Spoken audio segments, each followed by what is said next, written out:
Sarah had been dreaming about owning a Mustang since she was 16 years old. After 5 years of working double shifts at the local diner and saving every penny she could, she finally walked into the Ford dealership with enough money for a down payment. The 2019 Mustang GT was everything she had imagined. Midnight blue with racing stripes, a V8 engine that purred like a satisfied cat, and leather seats that still smelled brand new. Moving into Willow Creek Estates felt like a step up in the world. The gated community had perfectly manicured lawns, matching mailboxes, and strict rules about everything from fence colors to garbage can placement. Sarah didn't mind the rules much. She just wanted a safe place to park her precious Mustang and maybe make some friends in the neighborhood. The first sign of trouble came during her second week. She was washing her car in the driveway when a tall man with perfectly combed gray hair approached her. He wore a polo shirt with the HOA logo and carried himself like he owned the entire neighborhood.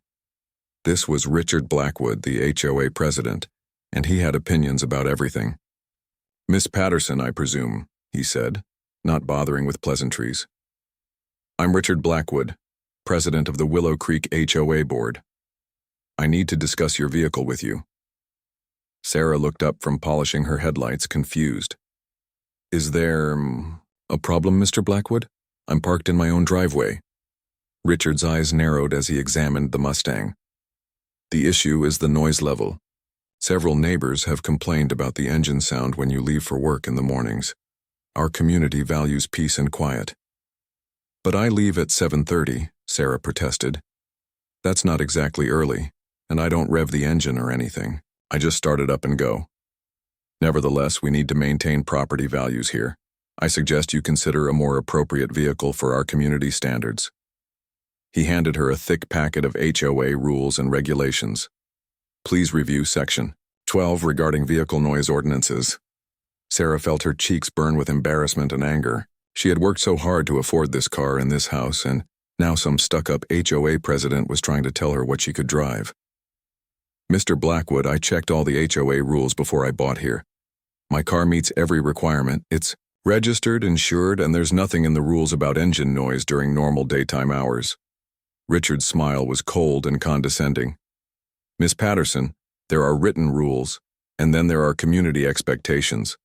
I've been president, here for 8 years, and I know what's best for this neighborhood. I trust you'll make the right decision." As he walked away, Sarah noticed a young man about her age watching from the Blackwood driveway. He had the same sharp features as Richard, but with an arrogant smirk that made her skin crawl.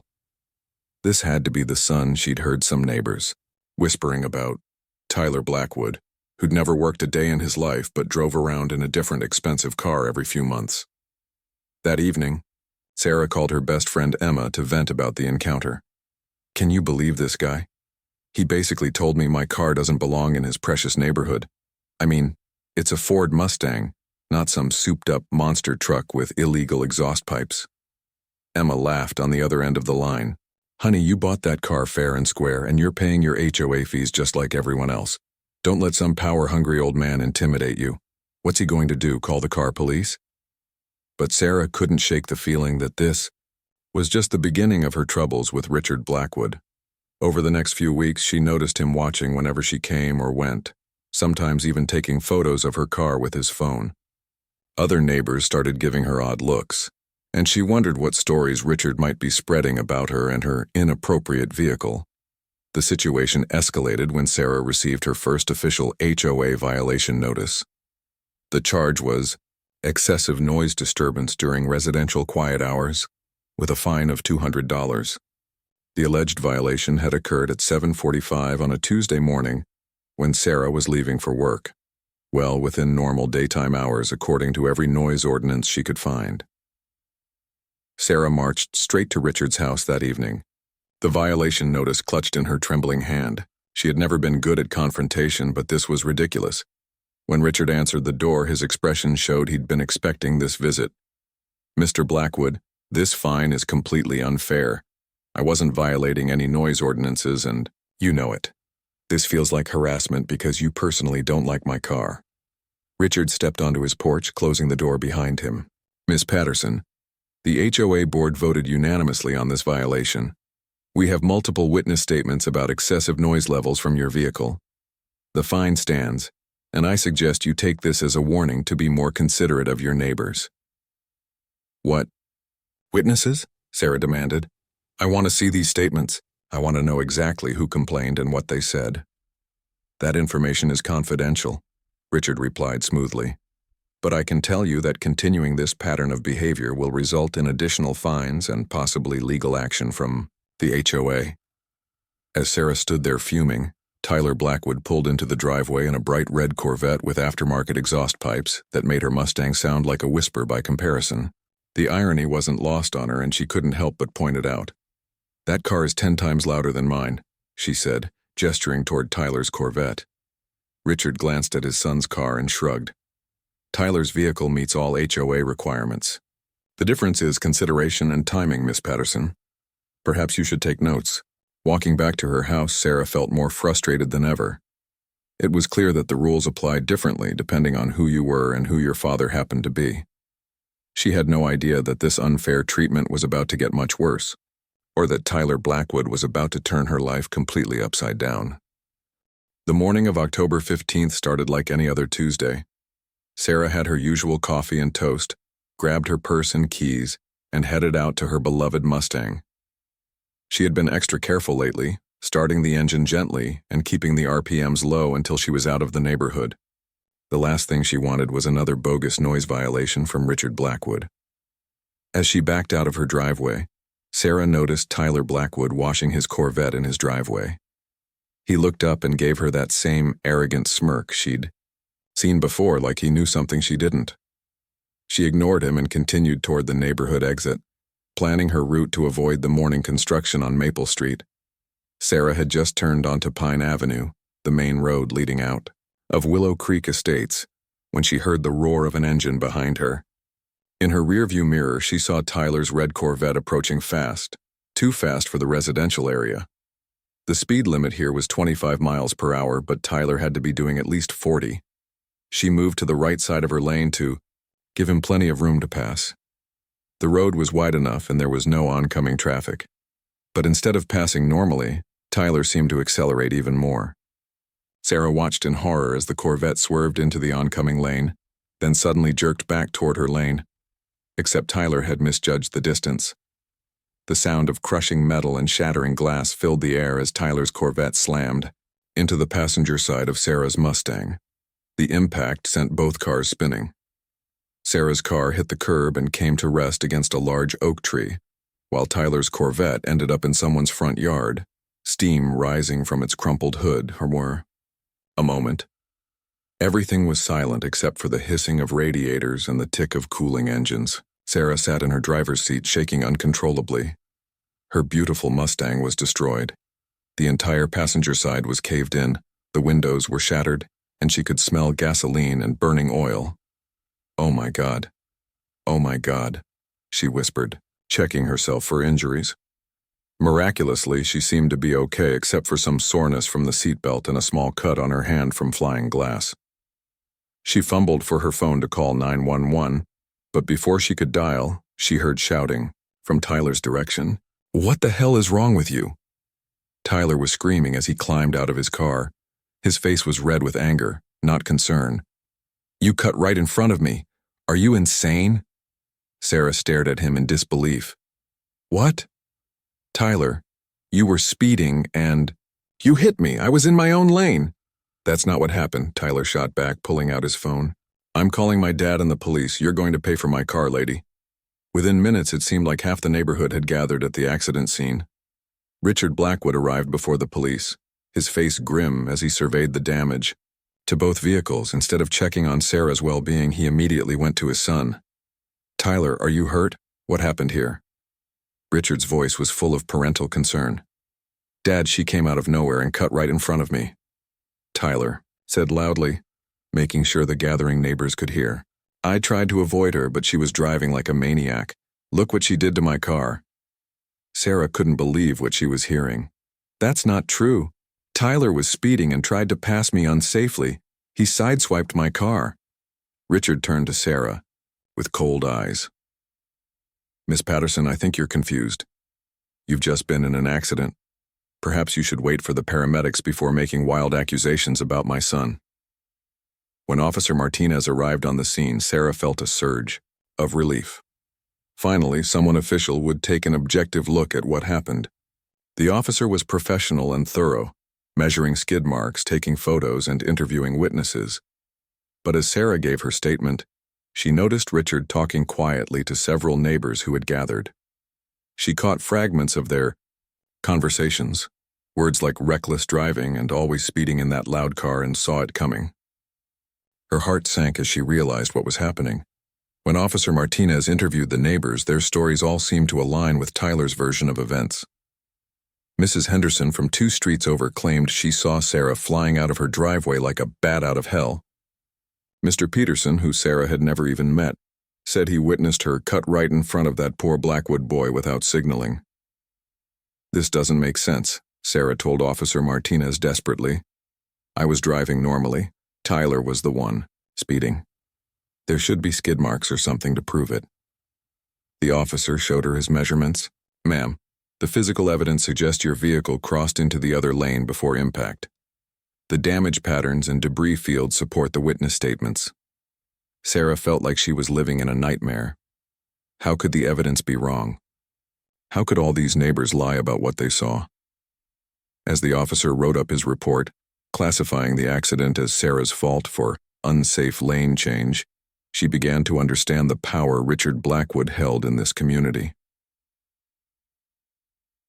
The tow truck arrived to haul away both damaged vehicles. Sarah watched tearfully as her beloved Mustang was loaded onto the flatbed, its beautiful midnight blue paint scratched and dented beyond recognition. 5 years of savings and dreams, destroyed in seconds. Tyler walked over to her with that same smirk, now accompanied by a small bandage on his forehead, his only visible injury. "Hope you have good insurance," he said quietly so only she could hear. "Because you're going to need it. My Corvette was worth $90,000. "Tyler, you know you caused this accident," Sarah whispered back. "Why are you doing this? To me?" His smile widened. "Doing what? I'm just telling the truth about what happened. Maybe next time you'll think twice before buying a car that doesn't belong in our neighborhood." As the crowd dispersed and the tow trucks drove away, Sarah stood alone on the sidewalk, still shaking from shock and disbelief. Her phone buzzed with a text from her insurance company. They had already been contacted about the claim and wanted to schedule an adjuster visit. At the bottom of the message was a note that made her blood run cold. "Please be advised that preliminary police reports indicate you were at fault for this accident." Richard Blackwood approached her one last time before leaving. "Miss Patterson, I'm sorry this happened, but perhaps now you understand what I meant about community standards. Actions have consequences, and poor decisions catch up with everyone, eventually." Walking back to her house, Sarah realized this was far from over. She was facing insurance claims, potential lawsuits, and the loss of her dream car, all because of a lie that an entire neighborhood was apparently willing to support. But she had no idea that Tyler Blackwood's arrogance and his father's protection were about to make the situation even worse. The call from Sarah's insurance company came 3 days after the accident, and the news was devastating. Claims adjuster Jennifer Walsh delivered the verdict in a matter-of-fact tone that made Sarah's heart sink into her stomach. "Miss Patterson, after reviewing the police report, witness statements, and photographic evidence, we're classifying this as an at-fault accident on your part. Your policy will cover the damage to your vehicle minus your $5,000 deductible, but you'll also be responsible for the damage to Mr. Blackwood's vehicle." Sarah sank into her kitchen chair, staring at the estimate Jennifer had emailed her. Tyler's Corvette repairs were going to cost $87,000. Even with insurance, her portion would be nearly $30,000. Money she absolutely didn't have.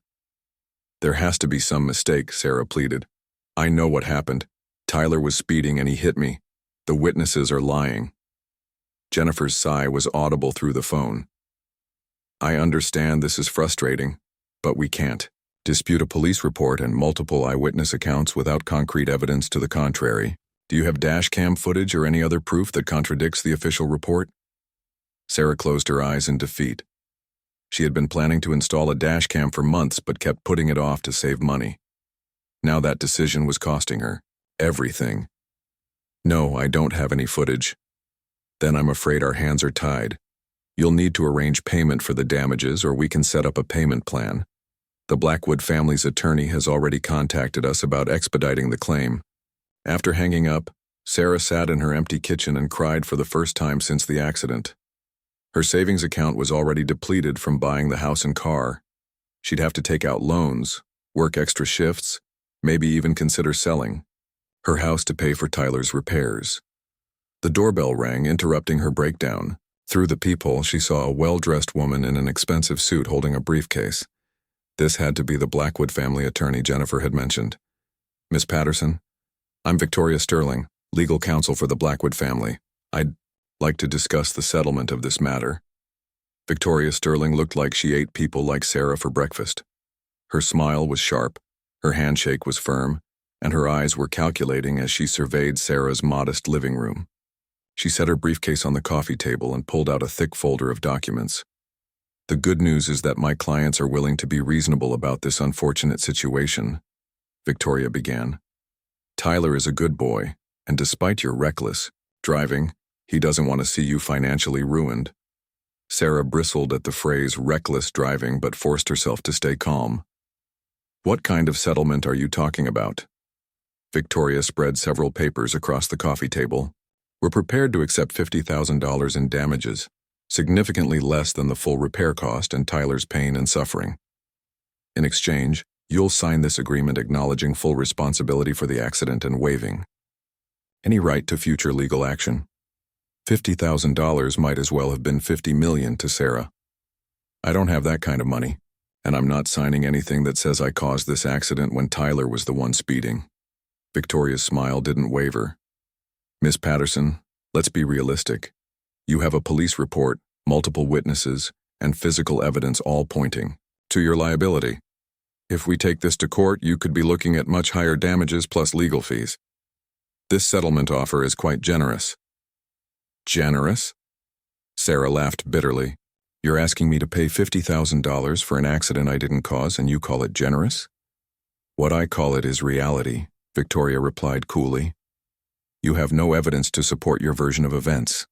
Tyler has witnesses, documentation, and a spotless driving record. He's never even had a speeding ticket.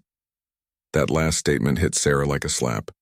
Tyler had never had a speeding ticket because his father was the HOA president and probably had connections with local law enforcement.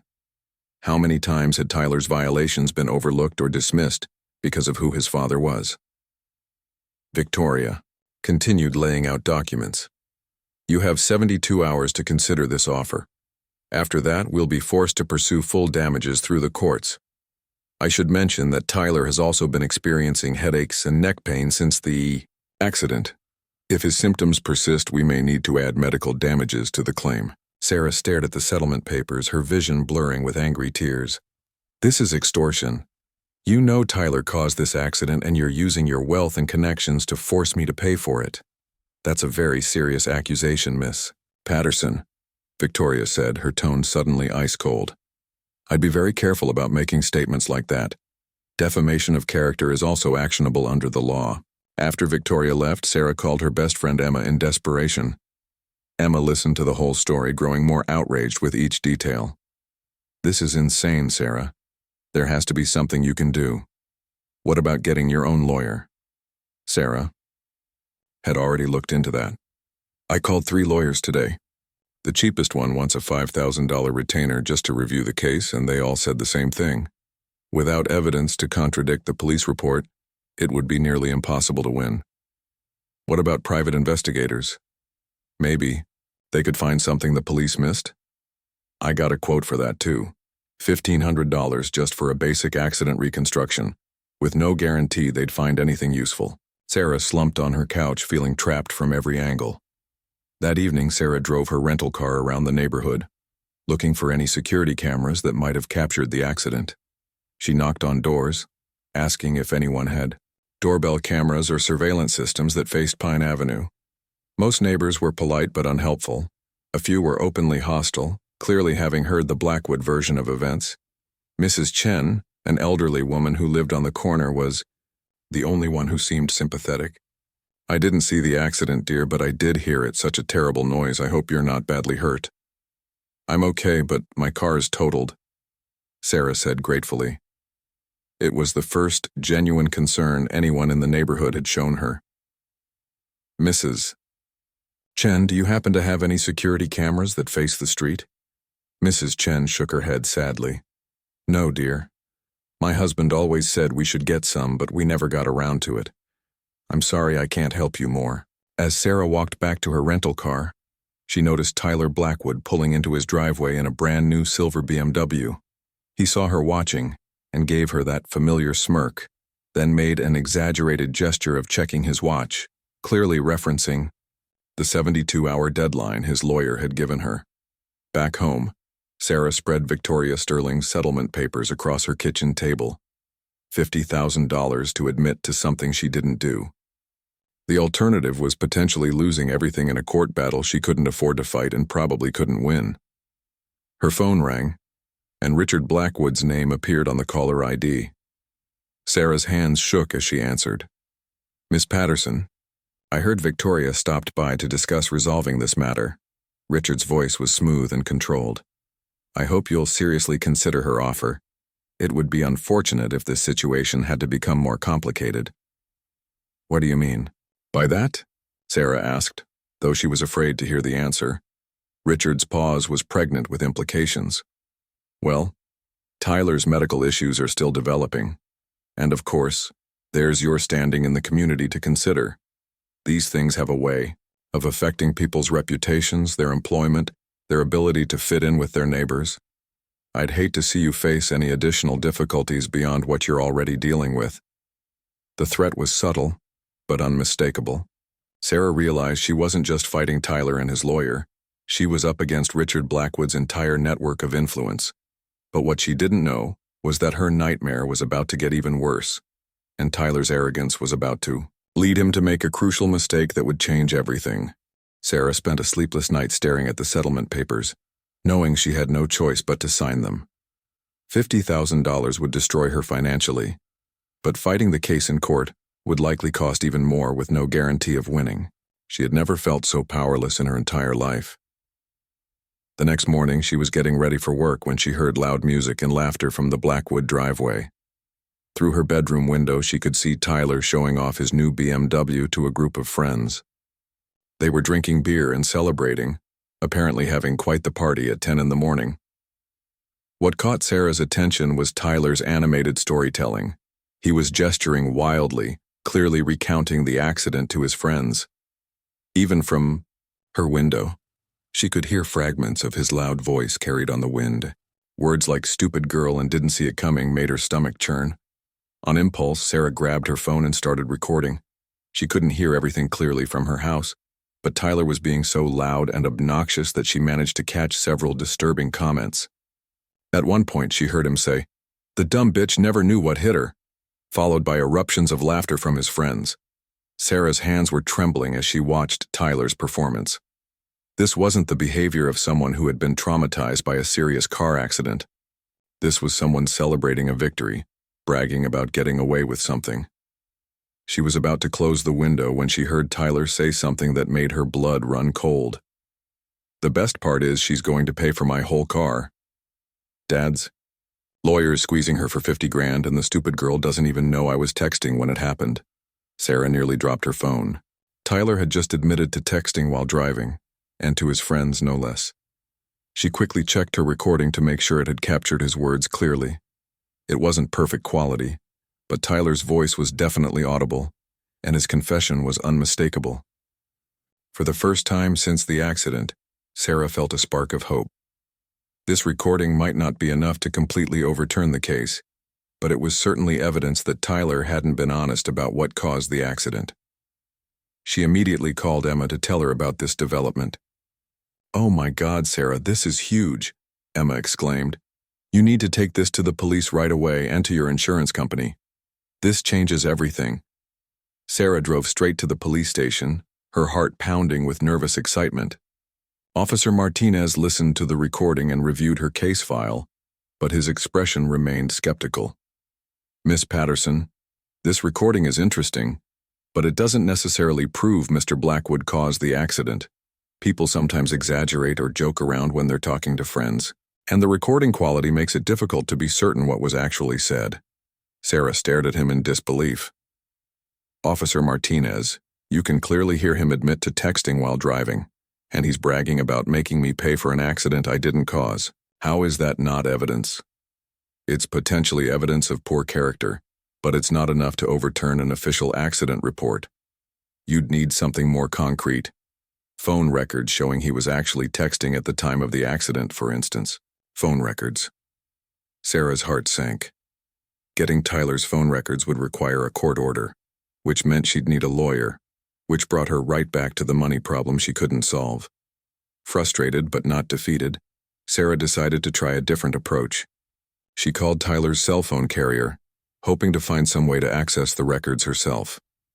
After being transferred through multiple departments, she was finally told that only Tyler himself or law enforcement with a warrant could access his phone records. That afternoon, Sarah met with Jennifer Walsh from her insurance company to present the recording. Jennifer listened carefully and admitted it was disturbing, but her response was similar to Officer Martinez's. This is definitely concerning behavior, but it's not enough evidence to reopen the claim. The recording is somewhat unclear, and defense lawyers would argue that Tyler was just being inappropriate with his friends, not necessarily admitting to causing the accident. Sarah felt her last hope slipping away. So there's nothing I can do? Even with this recording proving he lied? Jennifer looked genuinely sympathetic. I'm sorry, Sarah. Insurance companies have to deal with facts and documentation, not recordings of questionable quality. Without concrete evidence like phone records or video footage, we can't dispute the original findings. Dejected, Sarah returned, home to find Victoria Sterling waiting on her doorstep with another briefcase full of papers. The lawyer's smile was even sharper than before, if that was possible. Miss Patterson, I trust you've had time to consider our generous settlement offer. I have the paperwork ready for your signature. Sarah looked at the woman who was about to destroy her financial future and felt a surge of anger. Actually, I wanted to discuss something with you first. I have a recording of your client admitting to texting while driving during the accident. Victoria's smile flickered for just a moment, but she recovered quickly. I'm not sure what you think you heard, but Tyler has given a sworn statement about what happened that day. Any claims to the contrary would be considered defamatory. He specifically said he was texting when the accident happened, Sarah pressed, and he bragged about making me pay for it even though he caused it. Young men sometimes say foolish things to impress their friends, Victoria replied smoothly. The court would never accept such a recording as evidence, especially given the questionable circumstances under which it was obtained. Recording someone without their knowledge could actually put you in legal jeopardy. Sarah felt sick. Even when she had evidence of Tyler's lies, the system seemed designed to protect him and punish her. So you're saying I have no choice but to sign your settlement and pay $50,000 for something I didn't do? Victoria opened her briefcase and spread the settlement papers on Sarah's porch railing.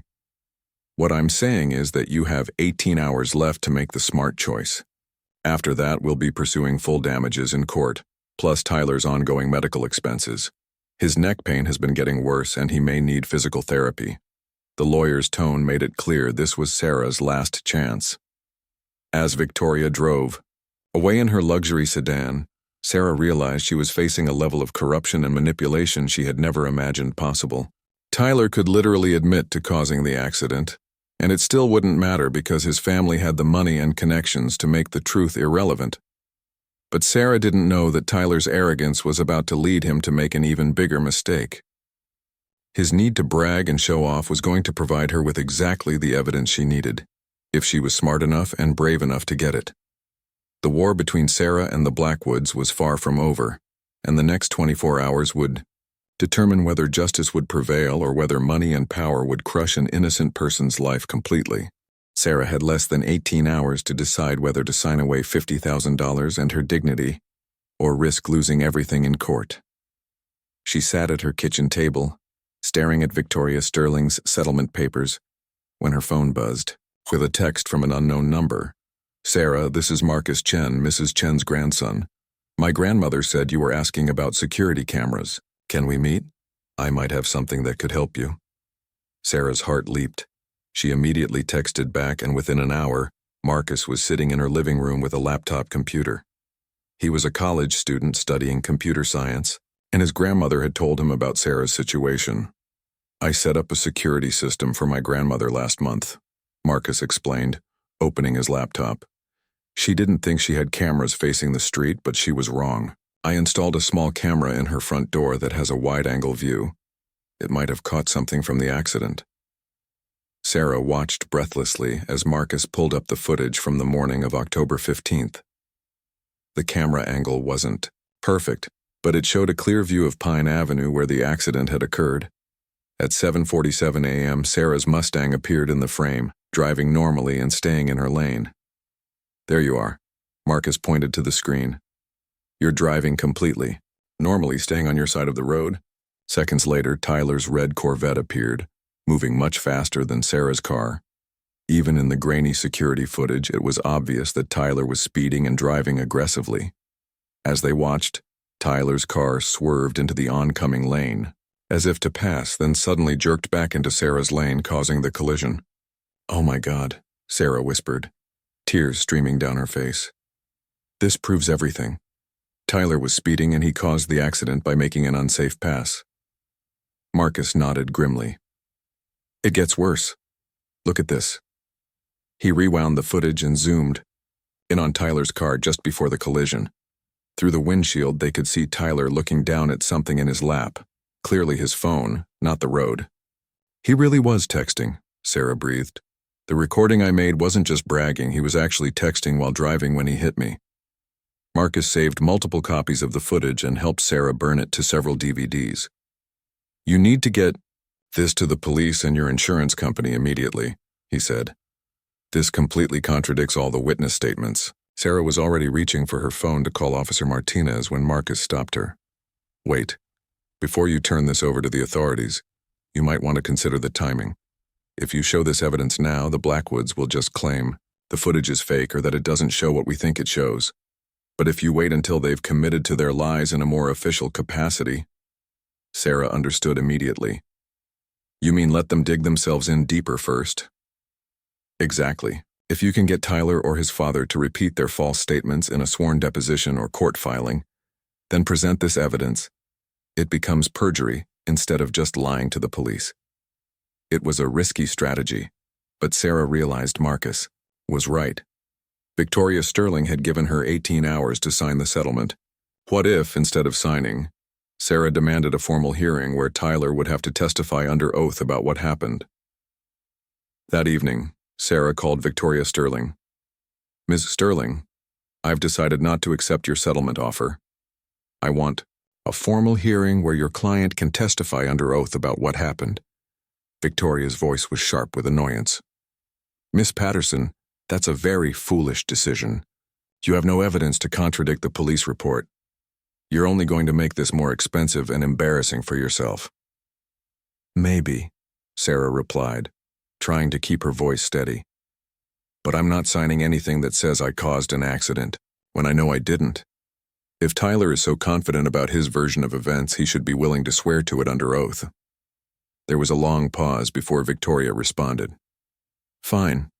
We'll see you in court. But don't say I didn't warn you when. The damages double because of your stubbornness." The hearing was scheduled for the following Wednesday. Sarah spent the intervening days working with Marcus to enhance the security footage and prepare copies for presentation. She also quietly consulted with a lawyer named David Kim, who agreed to represent her for a reduced fee after seeing the video evidence. "This footage is devastating to their case," David told her. "But they're going to argue it's inconclusive, or that the angle doesn't show what we claim it shows. The key will be getting Tyler to commit to his lies under oath before we reveal the video." The day of the hearing arrived, and Sarah walked into the courthouse with her heart pounding. The Blackwood family was already there, looking confident and expensive in their tailored suits. Richard Blackwood nodded coldly at Sarah. while Tyler smirked like he was attending a social event rather than a legal proceeding. Victoria Sterling had brought a team of associates and a briefcase full of documents. She clearly expected this to be a quick victory over Sarah and her modest legal representation. What she didn't expect was the calm confidence radiating from Sarah and her lawyer David Kim. Judge Patricia Wong called the hearing to order and reviewed the basic facts of the case. This is a civil hearing to determine liability in a motor vehicle accident that occurred on October 15th. The plaintiff, Tyler Blackwood, claims damages from the defendant, Sarah Patterson, alleging that Ms. Patterson caused the collision through reckless driving. Victoria Sterling stood to present Tyler's case first. She laid out the same story they had been telling since the accident. Sarah had made an unsafe lane change, cutting in front of Tyler's car and causing the collision. She presented the police report, witness statements from neighbors, and photos of the damage to both vehicles. Your Honor, the evidence clearly shows that Ms. Patterson was driving recklessly and caused this accident through her negligence. My client, Tyler Blackwood, was driving safely and legally when Ms. Patterson's dangerous maneuver resulted in this collision. Judge Wong turned to David Kim. Does the defense wish to cross-examine Mr. Blackwood? This was the moment Sarah had been waiting for. David Kim stood and approached Tyler with a friendly smile. Mr. Blackwood, you've sworn to tell the truth today, correct? Tyler straightened in his chair, his confidence unwavering. Of course. And you maintain that Ms. Patterson was driving recklessly and cut in front of your vehicle? Absolutely. She came out of nowhere and swerved right into my lane. I tried to avoid her, but she hit me. David Kim nodded sympathetically. That must have been terrifying. You were paying full attention to the road when this happened? Yes, I was being very careful. I always am. And you weren't distracted by anything? Your phone, the radio, anything like that? Tyler's jaw tightened slightly. No, I was focused, completely on driving. I saw her coming and tried to get out of the way, but there wasn't enough time. You're certain about that? You weren't texting or looking at your phone at the time of the accident? Victoria Sterling started to object, but Tyler cut her off. Absolutely not. I never text and drive. That's dangerous and illegal.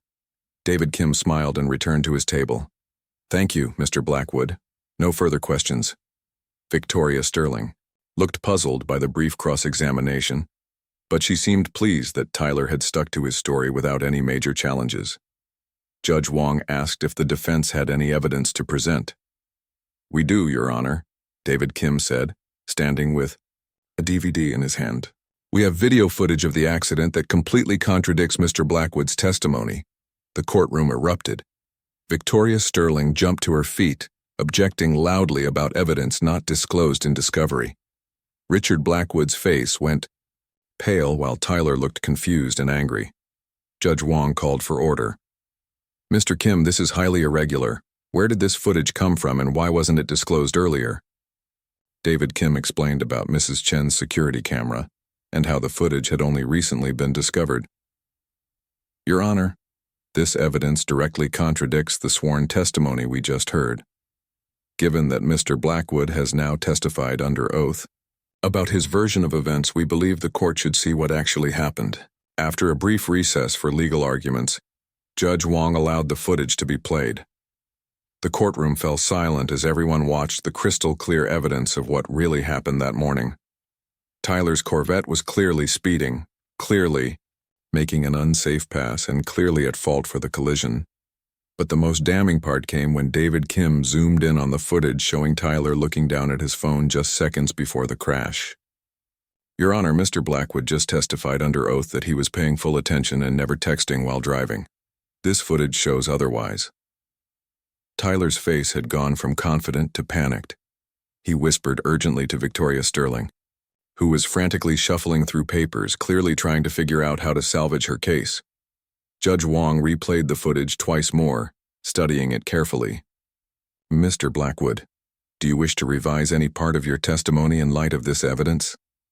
Tyler looked desperately at his father and lawyer, but there was no way to explain away what the video clearly showed. His voice was shaking when he finally spoke.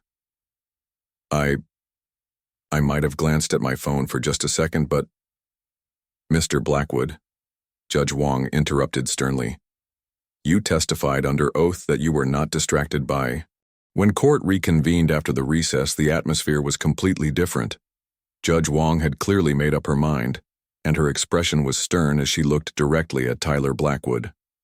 After reviewing the video evidence and comparing it to the testimony given today, this court finds that the original police report was based on false witness statements and incorrect conclusions. The video footage clearly shows that Mr. Tyler Blackwood was speeding, driving while distracted by his mobile device, and caused this accident by attempting an unsafe passing maneuver. Sarah felt tears of relief streaming down her face. Finally, someone in authority was acknowledging the truth. Judge Wong continued, her voice growing more severe. Furthermore, Mr. Blackwood committed perjury by testifying under oath that he was not distracted by his phone and never texts while driving. The video evidence directly contradicts this sworn testimony. Victoria Sterling tried one last desperate objection. Your Honor, the video quality makes it difficult to determine exactly what my client was doing. Ms. Sterling. Judge Wong cut her off sharply. I've reviewed this footage multiple times. It clearly shows your client looking down at a device in his lap immediately before the collision. Combined with his own recorded admission to friends that he was texting when it happened, there is no reasonable doubt about what occurred. Sarah's heart skipped a beat. Somehow, her recording of Tyler bragging to his friends had made it into evidence. David Kim gave her a small smile and whispered, Marcus Chen is quite the investigator. He found a way to enhance the audio quality and make it admissible. Judge Wong was not finished. This court finds Sarah Patterson bears no responsibility for this accident. All claims against Ms. Patterson are dismissed. Furthermore, given the perjury committed today and the fraudulent nature of the original insurance claims, I'm referring this matter to the District Attorney's Office for potential criminal charges. The color drained completely from Tyler's face. Richard Blackwood looked like he had aged 10 years in the span of an hour. Victoria Sterling was frantically packing her briefcase, clearly eager to distance herself from what had become a legal disaster. But Judge Wong had one more bombshell to deliver. Additionally, Ms. Patterson is entitled to recover all costs associated with defending against these fraudulent claims, including legal fees, lost wages, and damages to her vehicle that were not covered due to the incorrect fault determination. Sarah could hardly believe what she was hearing. Not only was she cleared of all blame, but Tyler and his family would now have to pay for the damage to her car, her legal fees, and compensation for the weeks of stress and financial hardship they had put her through. As the hearing concluded, Sarah watched the Blackwood family file out of the courtroom in stunned silence. Tyler's arrogance had completely evaporated, replaced by the dawning realization that his lies had caught up with him in the worst possible way. Richard Blackwood avoided eye contact with everyone, his reputation as the respected HOA president now in ruins. Outside the courthouse, Victoria Sterling approached David Kim with a settlement offer. The Blackwoods wanted to resolve everything quietly and avoid the criminal charges that were now looming over Tyler. My clients are prepared to pay Ms. Patterson's full damages and reasonable legal fees, Victoria said stiffly. In exchange, we would ask that she not pursue additional civil claims for emotional distress or defamation. David Kim looked to Sarah, who considered the offer carefully.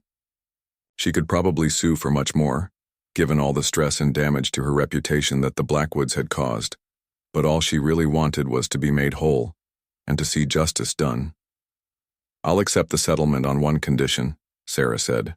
Tyler has to publicly apologize to me and acknowledge that he lied about the accident, and he has to do community service related to distracted driving education.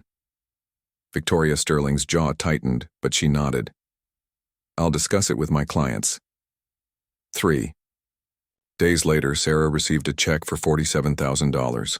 Enough to fully repair her beloved Mustang, pay her legal fees, and compensate her for lost wages and emotional distress.